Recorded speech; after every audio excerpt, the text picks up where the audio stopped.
for Where Hollywood Hides. Here's Bob and Suzanne. Chicken joke! I'm Mrs. Cleaver. From Television City in Hollywood. Boy, the way Glenn Miller plays.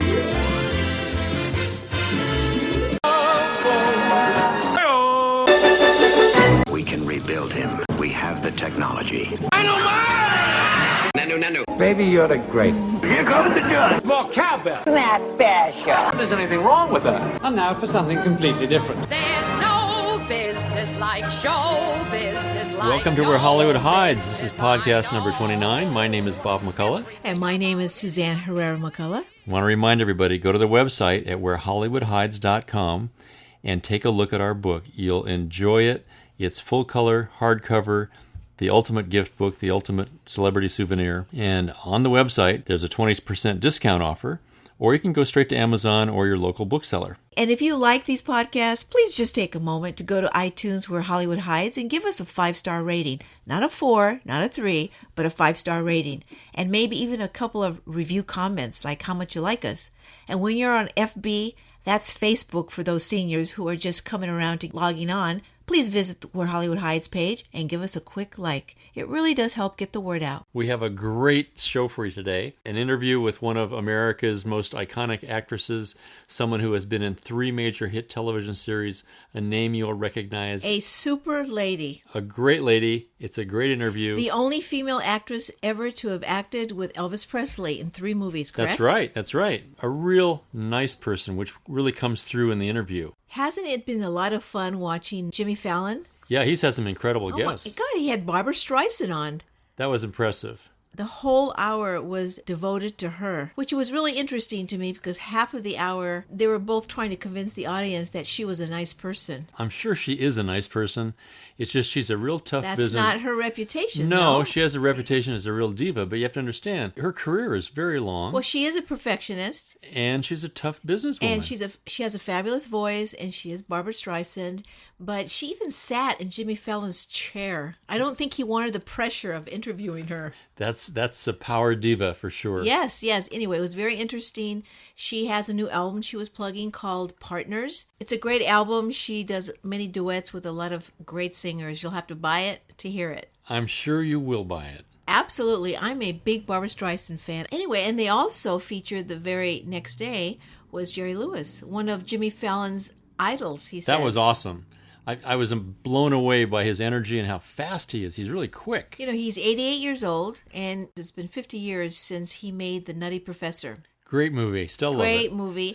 Well, our website is devoted to classic television movies and music. I think it's quite remarkable that people like Jerry Lewis and Barbara Streisand are just going full board. They never stop working.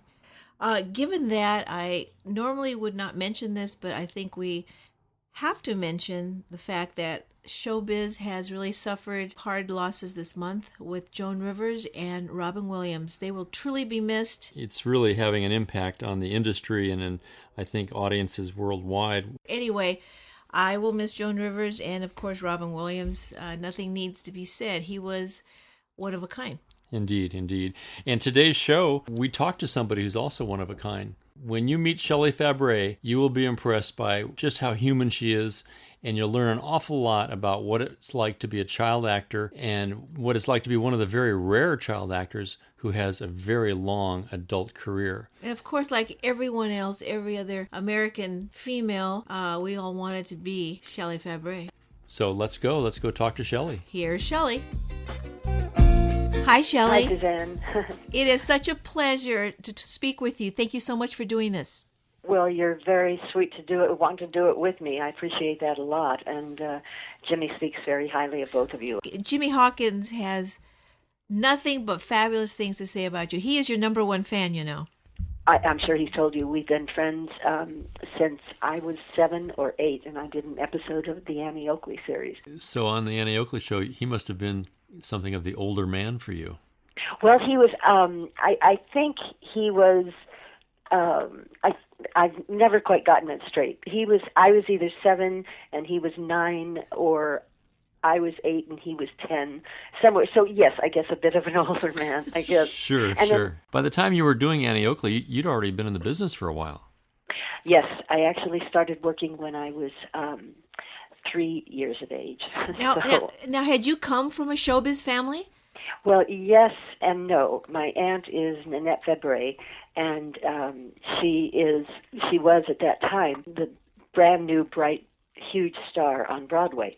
Right. But in those days, obviously, the plays were done in New York, and there was really no connection. There was barely television, seriously, and there was almost no connection between people who were in movies and people who were on the Broadway stage. So they were like two completely different worlds. So while there was some knowledge, understanding of being in show business in my family, it really was from a great distance. We lived in a neighborhood in Hollywood, and there was a woman who had a dress shop. Her name was Helen Fenton Originals. She did fashion shows with her original Helen Fenton dresses.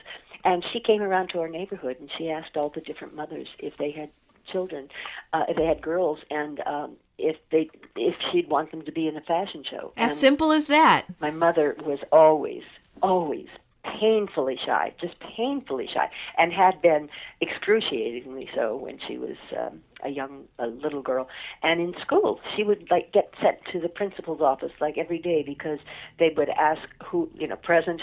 My mother couldn't even say present. She would just sit there with her head down. So they'd send her off to the principal's office. So she was determined that my sister and I, Smokey, and I would not suffer the same consequence. So she said, well, yes, because I was 3 years old at the time, so I didn't have a You were vote so in anything, little. right? I just went with my mother. Sure. Sent me, and my sister was 6. So anyway, we did that, and it just sort of went on from there. But I think the next thing that we did, we played extras in a movie starring Barbara Britton called Bandit Queen, and which I'm sure you have in your home film library. Of course, yes. And watch at least once a year. And then out of that, my mother got us an agent, I think an agent called and said, we'd like to handle your daughters. And we did a lot of still photography at the time. They would do ads, mostly from the May Company. And the little girl who is in pajamas and is in play suits and is in beach garb and all those different things, that would be either my sister or me. So, Shelley, you started out as a high fashion model. Yes, I try not to say that in interviews because it sounds so pompous, but yes, that's right. So with a mother who was hardly a stage mother, yes, others must have seen something in you. I guess so. Whenever I say, oh, my mom, wasn't a stage mother, and then I realize that I've just said that she said yes to our working when we were 3 years of age, it paints a different picture. But I'm having known her, I know how and why she started this. Now, was Nanette Fabares your mother's sister or your? No, my father's sister. Your father's sister. Interesting. Interesting that the sound of the last name is the same, but the spelling is different. Yes, I try not to tell this story out loud because it's really Aunt Nanette's story to tell, but I will just say that she was introduced to a huge audience in New York. She was introduced by Ed Sullivan, and he pronounced it, this new exciting, I won't try to do Ed Sullivan's voice, but this new exciting, fabulous Broadway star. She's a young woman. Give her, please, a great welcome to Nanette Fabares. Perfect. And literally, she evidently, right after that, she changed it to the spelling of Fabray, Fabares. So, and I kept the family spelling. So that's, most of the time people don't even know that we're related at all. Well, she was a huge star. Remember her very gigantic. Well. So, Shelley, do you remember the transition from being a May Company model to a first speaking role where somebody said, now you get to say these words? I think the first show that I remember doing was a live television performance on NBC. I was probably about 7, but and you had the confidence to just say, "Sure, I'll go do that." I was raised in the days when your parents said, this is what we're going to do now. We're going to go on an interview, and these people are going to talk to you, and if they want you to be in their show, you'll be in their show. So I said, okay, Mommy. Now, were you going to public school at the time? Or? No, I was going to Catholic school. So can you tell us a little bit what life was like as a child actor in those days? Being a child actor in those days, it was an entirely different experience from what we see today. It would be like comparing Married with Children to the Donna Reed Show, the polar opposites of the kinds of shows that you could do. That's a great comparison. it was wonderful. I was always terrified. I remember being scared my entire life. Anytime I had to go and do anything, it was it wasn't amazing that I did it because, as I said, I was raised at a time when your parents said, do this, you did that, and you didn't say, I have a slightly different idea here. That just didn't exist. So I was terrified, but I went ahead and did it, and in retrospect, I had, wonderful times. And as soon as the show was over with, whatever it was, I was then very happy. It was over with, and it seemed to have gone well, or however I took the experience at that time. You were treated differently. I think of the young kids today, and I just ache. I ache for them. They are thrown into a business, depending just on how old they are.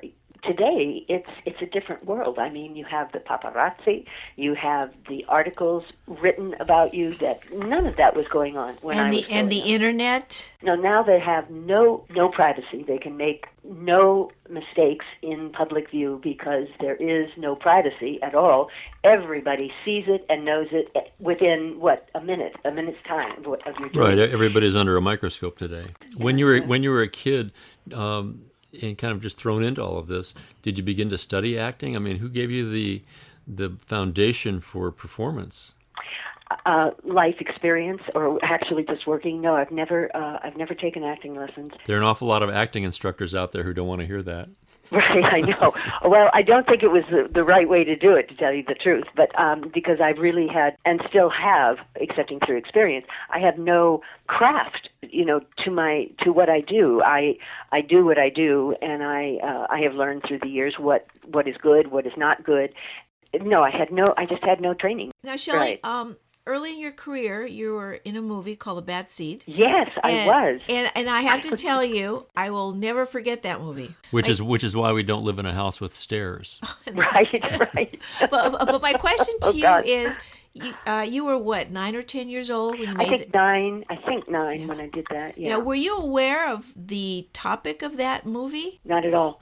I had no idea. I don't think my mother said anything to me. I have to say that I would think that my mother probably, or somebody said to me, this is about a little girl who's not very nice, who's not nice to people. For sure. Exactly. That's what and so any it parent didn't would stick say. with me at all, nor what the subject matter was. I had absolutely no concept of that whatsoever.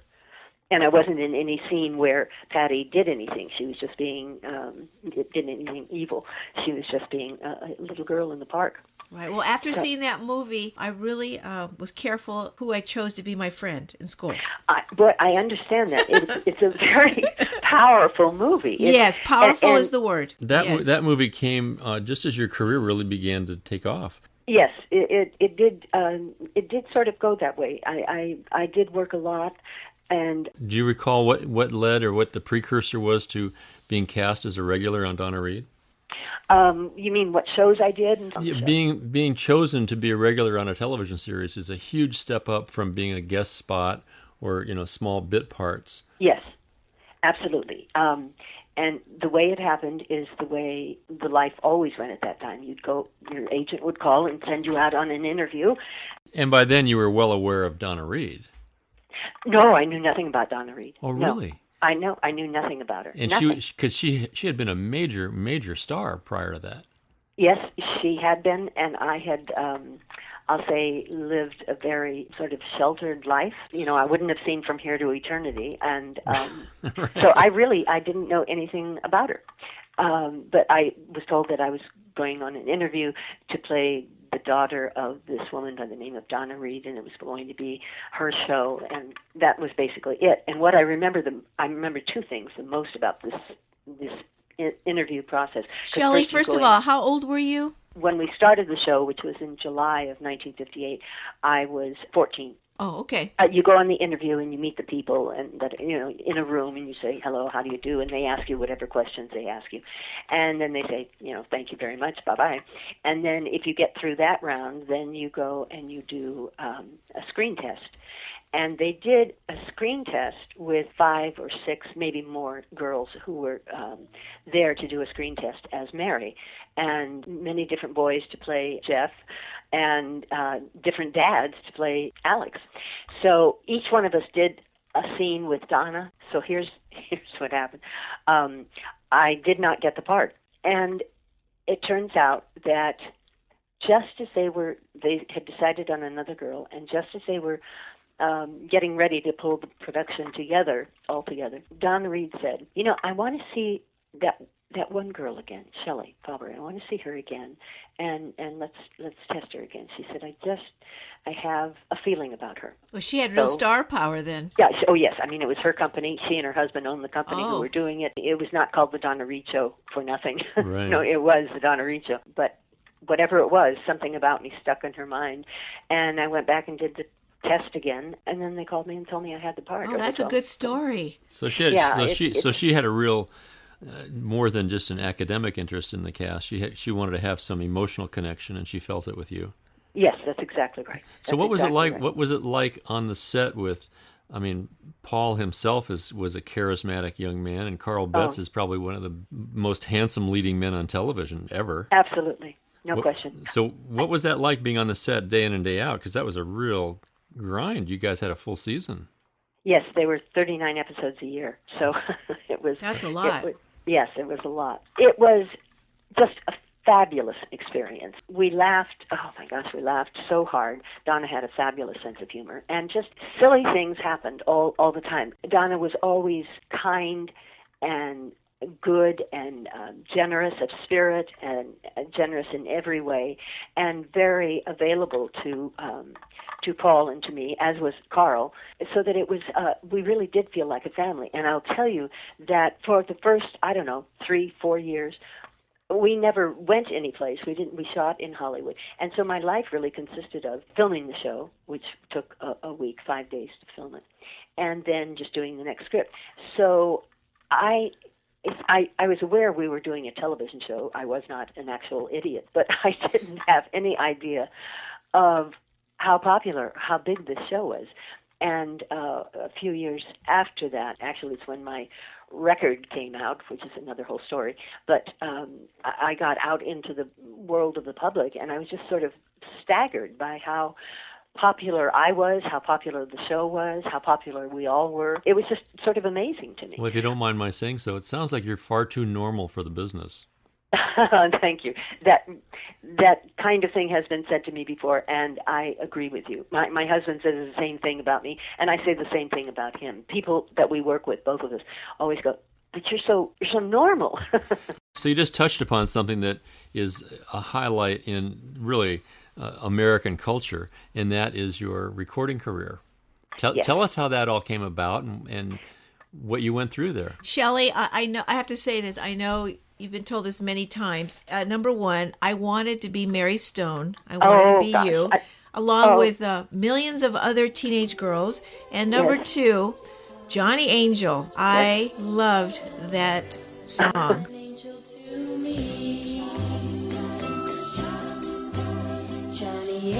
So please tell us, how did that happen?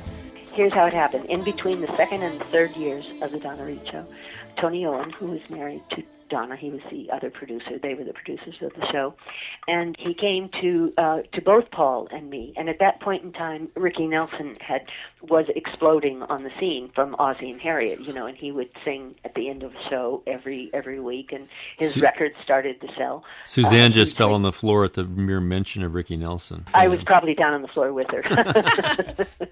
Yes, he was fabulous.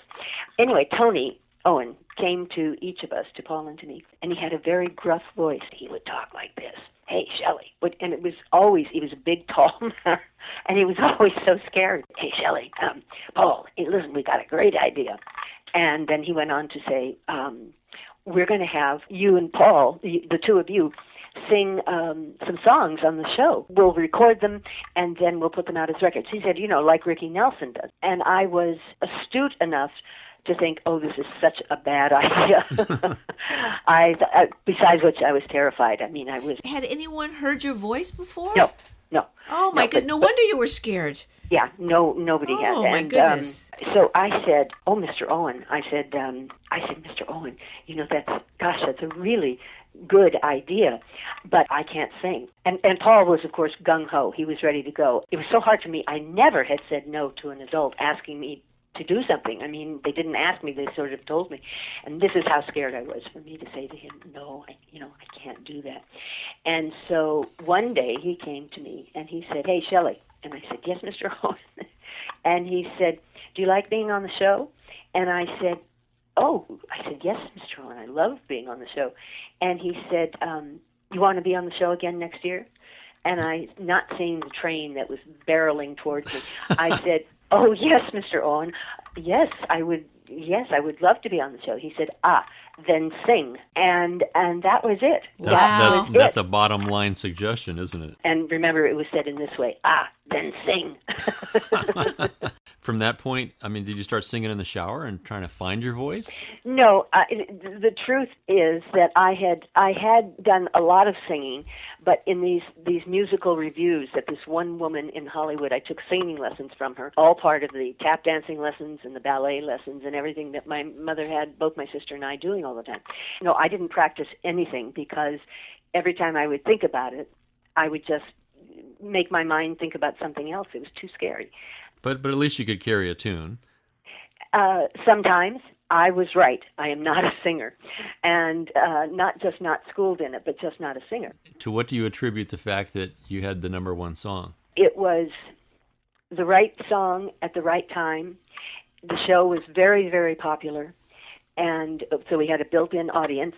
The song was a soft, romantic song, and there was a man by the name of Freddie Carter on the Columbia lot, and he did all the movies, songs and for the movies, and they sent Paul and I into a big soundstage, huge soundstage, and they had us sing 2 songs together and 1 song individually. So when I heard these, I just wanted to die. I just wanted to throw myself off a bridge or something, anything, because they were so awful. And the only thing I felt okay about it, they're going to listen to this and they're going to go, "Well, she's right. She can't sing, and Paul can." Now, understand, the recording session was like this. If you listen to the record ever again, you hear so many violins, you hear so much double tracking, and you hear the girls who actually ended up being like the Blossoms in back of me. They were the backup singers for everybody in town. So the combination of all of those things made, and it was a pretty song, as I said in the first place, that made it... it was quite lovely. Well, it's a pop cultural classic, and yes, and I don't think I really don't think you should negate your input into it. Today's music is there are 8 tracks going and 25 synthesizers behind everything. That is true. I think you should be very proud of that song because I hear it, on the right stations. You can hear it twice a day. Yes, I know that. It's amazing. That's terrific. So why? Yeah. So this all happened while you were working on the Donna Reed Show full time. Oh yes. And then toward the end of that show's kind of amazing 8-year run, which was incredible even for that time. Yes. You began doing some more features. I think you were in a movie weren't you in a movie with Fabian Forte? It was called Ride the Wild Surf. Another great singer, of course. Absolutely, yes. And in that movie, it was Fabian and I played, ended up as a couple. I've had so many amazing experiences, but that was an amazing experience and something that I had never even contemplated, going somewhere to be in a movie or a television show.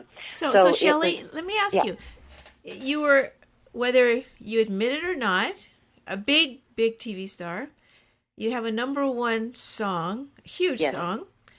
And you were, 15, 16? I was, by the time the record came out, I think I was just turning 17. By the time it came out, so I was probably 16 or so. So did you have much of a social life at all? You were a teenager, for God's sakes. Yes. You must have liked boys. Was there any time for you to be a normal teenage girl at all?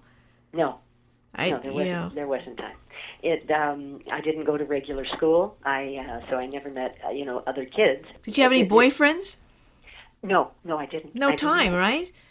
No time, and I was also extremely shy. Sort of nothing came naturally to me. I eventually learned how to date, but that really didn't come until quite a bit later. And it was just about when you were 17 that Elvis came along. You mean in terms of my working with him. Yes. Because he had been a huge star since what, like 1955, Right. or something like that. So this was already well into the 60s. The first movie I did with him. So he had been a gigantic star. When I found out I got that part, I really couldn't believe it.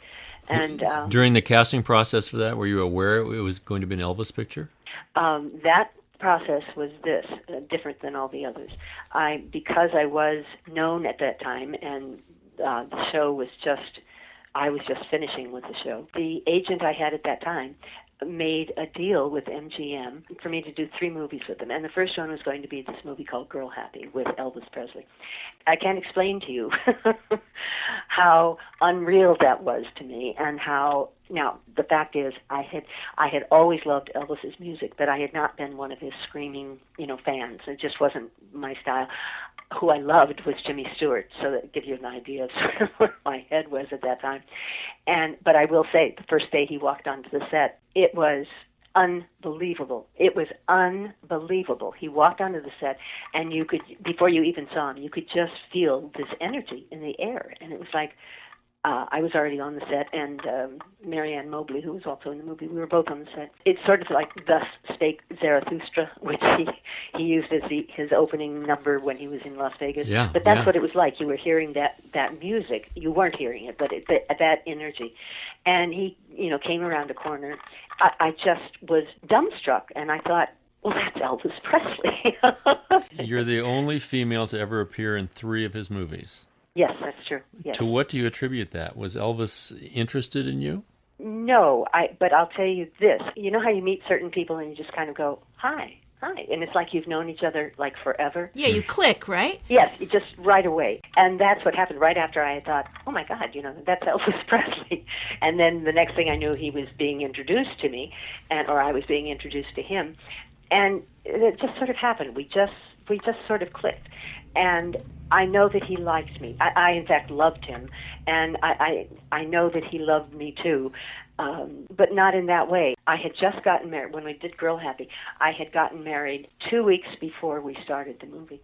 All I could say at the time was, they say, how are you? And I say, I'm Mrs. Lou Adler. How are you?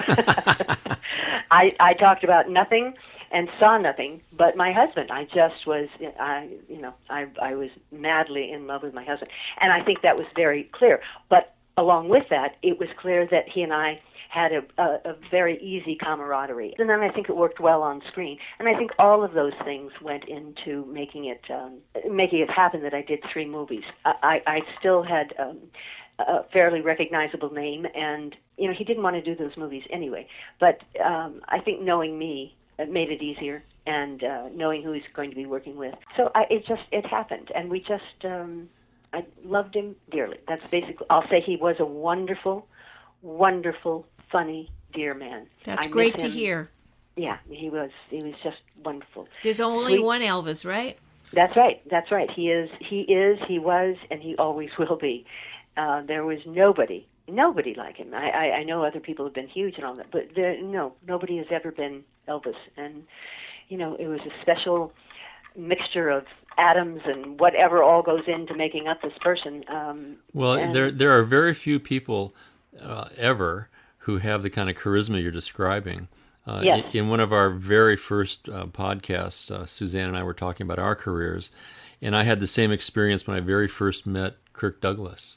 Oh, my gosh, When yes. Kirk Douglas walked into a room, the walls tilted.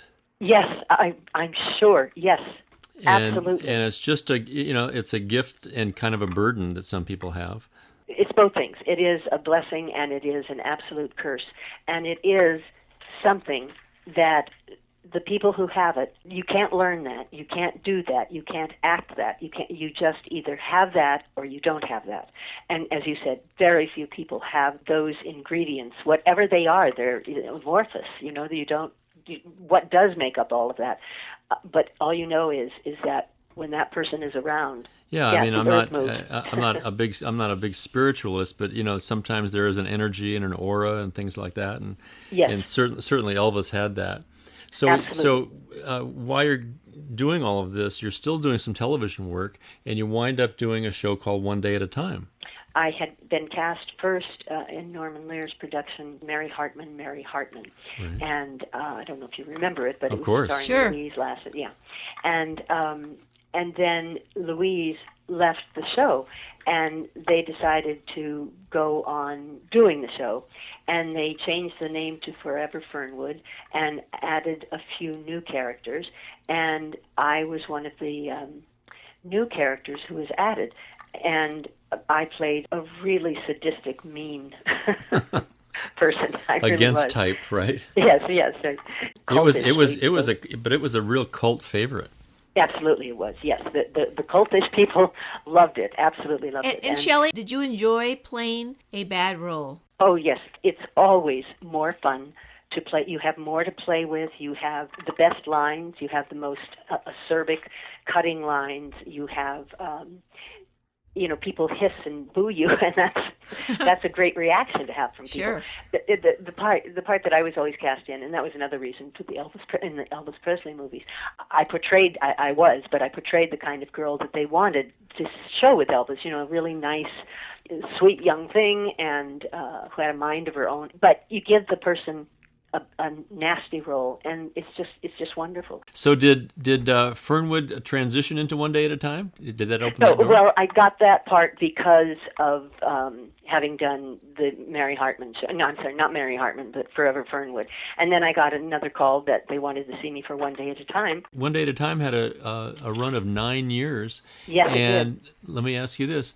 Was it a reunion of sorts with your Aunt Nanette? Yes, she actually had played my mother in a couple of episodes of Forever Fernwood. And then they cast her. They'd actually cast her long before I was cast in the show as Bonnie's mother. So I didn't know for a long time that I was going to be in the shows with Aunt Nanette, but I was. So that was fabulous. But it was not the first time that we had worked together. My aunt is so extraordinarily talented and so beloved by so many people. And to be there and be her niece and watch this going on and watch her, it was just a fabulous experience. Yeah, that's pretty unique in the business when family members get together like that. Yes. Particularly after each having their own individual successes in divergent areas. The experiences that I've had working in the shows that I worked in, I've been so extraordinarily lucky. I have had the most profound relationships, basically, of my life through the shows that I've done. Bonnie and I became best friends, and it's hard to talk about because Bonnie died this last year. And she was actually a high school classmate of mine. Oh, was she really? And even in high school, you could see the star quality, the energy. Yes. Both she and Richard Dreyfuss appeared together on stage in our high school productions. Right. And there's, again, it's a little bit of that aura, charisma thing going. Yes. They just had an indefatigable energy, and they would not be denied, That's absolutely true, and that's exactly, you're describing, as you know, Bonnie to a T. So after One Day at a Time, which, again, had a very long run, yes, it did. You did a series of, you just did everything there was on television. Just about. Sort of before. I'm sorry. Go ahead. No, you were in everything from Police Story to, excuse the expression, The Love Boat. You did it. You did it all. Right. You did it all. Yeah, I did. Love American Style, The Love Boat. You're right. Police Story. And that all led up eventually to another amazing run on Coach. Yes, absolutely. I didn't work for almost 4 years, and it stopped, and it just stopped, and then about 4 years later, it all picked up again. I went out on one interview for a Mannix episode, and I got it. And I remember coming home, and my agent called me, and he said, "You got it," and I said, "I what?" And he said, "Yeah, you got the part." So they were as stunned as I was. But once I did that, I just started working again. I was a huge fan of Bob Newhart and the Bob Newhart Show. And I had always made a note just to know that I loved his work. Barry Kemp was the writer and the producer of the Bob Newhart Show. Anyway, I get this script, and it's called Coach, and I read it, and they want to see me, and I read for them, and they called me back, I guess a week later, and asked me to come in again. And usually what the agent would do would be say, what do you want differently done? And they said, tell Shelley to do it exactly as she did the first time. There's no quite a other compliment. note. Oh my God, it was unbelievable. And that second time that I was there was a girl interviewing before me. I hadn't seen her go in, so I didn't know who it was. And there were just roaring laughs coming out of the room. And I thought, oh gosh. Yeah, that's scary. Yeah, very, very, very scary. And I thought, this is not going to go well at all. Anyway, I knew how to do it the way I had done it before. It was just my way of doing it. And they called shortly after that and said, she's the girl. She's our Christine. So even at that point in your career, you had been really in the business for 35 years or better. Yes. In some major roles and right. iconic characters. Even then, you were reading it at auditions. Yes, absolutely. And actually, after I finished the 2 auditions at the studio, then you had to go to the network, and the network then had to approve you, and that's always a great deal of fun. You go into a room, and there are like 97 men lined up looking at you. Must be very stressful. Oh my God! Now, the shy Shelley inside at this point, when you go for your readings and stuff, were you still feeling the same way you've always felt inside? I have always felt exactly the same way inside. Always. Always. And people who are not actors would ask the question, why do this to yourself? That is the right question. Why do you keep doing that if you're just beside yourself? It was all I had ever done. It was all I knew. It's what my life had been about. I did maybe 4 times during my whole life periods of time. I thought, is this what I want to do? Do I still want to do this? And I would always come up with the answer that, for one reason or another, that yes, I did. The only way I can explain it, I guess, is that the positive experiences that I had, which is not the case with everybody who get the parts. It's not always such grand experience, but mine were, and the good and the joy and the love and security that I got from different people on the show outweighed my fear. It won the battle each time. I mean, I didn't get every part, but I just would think the same exact nerves. Oh my God, I can't do this. I can't do this. I can't go in and do this interview again. I can't.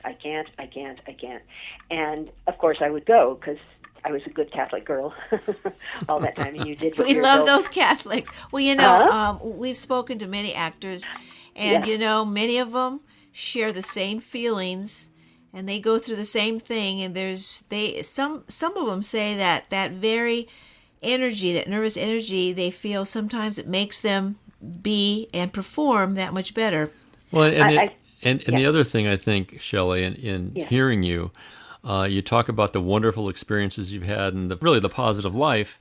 I think in many ways you get what you give, and you bring the positivity, and that's what you get in return. And I would guess that there has to be a reason, because you're the only person I know who's had nearly 30 years of television episodic series run. Yes. Uninterrupted. I mean, 9-year runs, 8-year runs, multiple times. That doesn't come from purely great scripts. That comes from the people involved. And it seems to me that your positive energy has a lot to do with that. That's an enormous compliment, and I thank you very, very much for those words. Well, we can hear over the phone. Let me ask you a quick question. If you had any of this to do all over again, if you were 7 years old again, yes. What would you do differently? I guess I can best answer that by saying I would, but there's a caveat to it, but I would not ever have let any of my children go into the business. Now, I had experiences that I've just told you about that were just wonderful. And while I was going through it, I wasn't aware of all of this on a psychological level. But when you're a child, first of all children think that the world revolves around them. I mean, that's their life growing up. Mommy and daddy love me, and, you're the center of everybody's universe. And, of course, you're not, and eventually, you get the idea that you're not. But when you're working as an actor, you do become the center of that company's world. They say, "Are you hungry, Shelley? Are you tired? I'll get you a chair." Now, these are all grown-up people around you. Did you want to lie down and rest for a while? "Oh, Shelley, we're so happy to have you here. It's just so wonderful. You're so wonderful." And say, "Are you thirsty? Okay, we'll get you something to drink." Okay, so then the movie or the television show finishes, and I don't ever remember actually saying this, but I can tell you that the emotion is sort of like the next day you wake up and you say to somebody, I'd really love some orange juice. And my sister would say, well, go get it, And I would be... Reality check. Yeah, it's suddenly taken away. It's a hard thing to deal with as an adult. It's, I think, really next to impossible on any kind of a healthy psychological level to be done to a child, because you're so unsure of who you are. In whatever age you are, you describe that differently, but you're figuring out who you are all during our growing up years. And you get your idea of who you are by the approval of people that you go into a room to meet. And so, you know what kind of a part it is, and you sort of adjust yourself to that. And that's who they see, and then if you get the part, well, then that's good. I'll do it that way. It doesn't produce any, I don't think, and I think the world is much different now, but I'm talking about when I was doing this. I don't think it produces any really healthy psychological foundation, gives anybody a particularly strong psychological foundation. There are the exceptions. There's Ronnie Howard. There is Jimmy Hawkins. Well, Shelley, that was my next question. Historically speaking, we've seen child actors have a very, very difficult time being adults. Yes. And a lot of them have had terrible careers after that and terrible lives. So my question to you is, why do you think you got through that better than others? I would have to say the first answer would be because of who my parents were and how they raised me, and how, as much as I was in show business, that's not what our home life was about, at all. And because I was so nervous, and I always felt like I was unable to do whatever it was that was being asked of me, I don't think there was ever a chance that I was going to get stuck up or think, I am really great. I literally have labored under the aegis of being just awful, just being there by the skin of my teeth, and one wrong move and they're going to say, Shelley, thank you. You can go home now. So I think that played into my being basically a normal person and being able to deal with what comes with that kind of attention and that kind of popularity and all of that stuff. I think also I had great examples around me. I had my Aunt Nanette, I had Donna Reed, and they were incredible role models. And I just think there was a grounding in my family that had to be the first thing. And secondly, I think it's just the luck that I had, because as I said, so many people. I mean, this town is filled with the carcasses of people who have fallen by the wayside and have just died afterwards. They just can't. And it's so hard. It's a hard business as an adult when you walk into a room. I'm telling you guys things that you all know. But when you walk into a room, and in essence, somebody will look at your head, look you up and down, and then say, no. And you go out. So you don't know, was I too tall? Was I too small? Sure. Was I too blonde? Was I too... Yeah, you're being constantly judged on things that you can't control. And so you take your view of yourself ultimately from other people, because that's how you've been judged always, by other people. Coming in second for the show didn't mean anything, so if you got the part, all was great. If you didn't get the part, even though my parents had me handle it differently, but the fact was you still didn't get it, and you never know why you didn't get it. You just don't know the reason why. That would always be a very helpful thing if somebody would tell you why you didn't get it. So, Shelley, as we kind of come into the home stretch here, let me ask you some very difficult questions that only require almost a one-word answer. Oh, my gosh, won't you be amazed? Yes, I can do that. Yes. Of all the work you've done, what was your favorite all-time role? For different reasons, I will say One Day at a Time and Brian's Song and Coach. Wow. That's quite a spectrum. Brian's song really made me cry, I got to tell you. Made me cry. That was a good one. So, really and the next difficult question, I know you were enamored of Jimmy Stewart, but you never worked with him, did you? No, never did. So who was your favorite all-time leading man? My favorite leading man would have been, I think, probably Elvis. It was just such an extraordinary experience that he was a huge presence in life, and certainly in my life. So I would say I would say Elvis. I'm going to hang up the phone and I'm going to go, oh, wait a minute, how could I have not said so-and-so? No, but I think you've picked a pretty good guy. I think most people will understand when you say Elvis. Yes. He was bigger than life. He was. Everybody He knew was. that. And Shelley, TV has changed quite a bit these days. Oh, yes. And as you have said, acting and being an actor these days has changed across the board. What advice would you give to any girl or young woman of any age wanting to make it as an actor today? The first thing I would say always is if you're a youngster growing up and if your parents will let you do it, do plays in school, and in community theater. Just get any experience that you can. Work behind the scenes. I know life is different now, but this is still what my advice would be. Work on the crew. Do everything so that you keep getting experience. And then I think an education is hugely important. Sure. Most actors I find to be very smart and, in different ways, but very, very smart. And an education, to whatever level you can take it, is just so beneficial. So I would say stay in the school form of your life until you graduate from, be it high school or college. College would be better. And then just do any show that you can. Do a lot of community theater. The experience that you gain is unbelievable. Now, I will say this. It's just next to impossible to get an agent today. Next to impossible.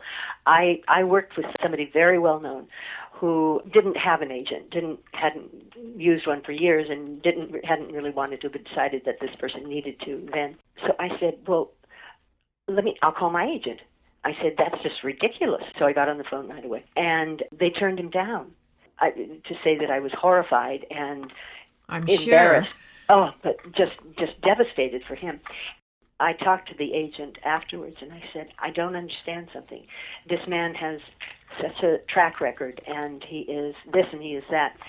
And he said, we don't have parts for people like him, and we don't get calls for actors like him to do, and we don't want to just take somebody on just to take them on.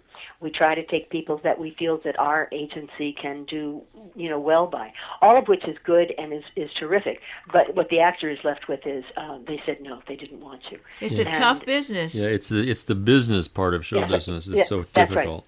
Right. So that difficult. is right. It is a business. So Shelley, one final question. Sure. If you can, in one word or a few, how would you describe yourself and your career? What was the key to your success? The main ingredient, I think, was that I was the type person that when I started working, and in my teenage years and stuff, I was the kind of character that they were choosing. People my age were mostly, young, nice people. Now, that all changed. That all changed when the 60s came about and the Donna Reed Show was over with by that time. But also, all stories with young people were about drugs and runaways and bad kids or troubled kids. And I don't think I would have been able to do any of those parts. I mean, I could act, but I didn't think I would do that believably at all. But on the other hand, I mean, I was never asked to. They never would think of me for that kind of part. So I think the main ingredient was the essence of who I was, I think was an essence that they were looking for at that time. I think if my time had been a different time, if I had come around in the 60s and hadn't done any work before, I can't imagine that I would have had any career. I mean, and at that time, they were still making Elvis Presley movies, so I was perfect for that. Well, and, I think the proof of the pudding is that your essence is still there, and that your career is really the proof of the value of that essence. Well, thank you very much. Well, I do want to say one thing. Jimmy Hawkins was right. You were a fabulous interview, and I cannot tell you how much we appreciate your spending the time with us. Thank you so much, Shelley. We really appreciate your time in all this. I have enjoyed it more than I can tell you. You make it easy. Again, thanks so thank very you both. much. All right, thank we'll you talk so soon. much. Thank Talk you, to you Shelley. again soon. Bye-bye. Bye-bye. Bye-bye. Wow, wasn't that so much fun to talk to Shelley? She's something else. I mean, quite incredible. I forgot to ask her one question. What's that? How did it feel kissing Elvis Presley in the movies? Shelley, you got to whisper in my ear. I know it's showbiz, but you were one of the few Kissing Elvis Presley. Wow. She was one of the few. We really appreciate Shelley doing the podcast with us today because everything she said really came from the heart, and you could tell. And today's music is provided by Chance McCullough. You can find more of his original soundtracks at chancemccullough.com. And if you enjoyed today's podcast, please take a minute and give us a 5-star rating and a quick comment or review at iTunes/Where Hollywood Hides. Those reviews really do help get the word out. And drop by our Facebook page at facebook.com/Where Hollywood Hides and hit that like button. So until next time, this is Bob McCullough. And Suzanne. Bye. See ya.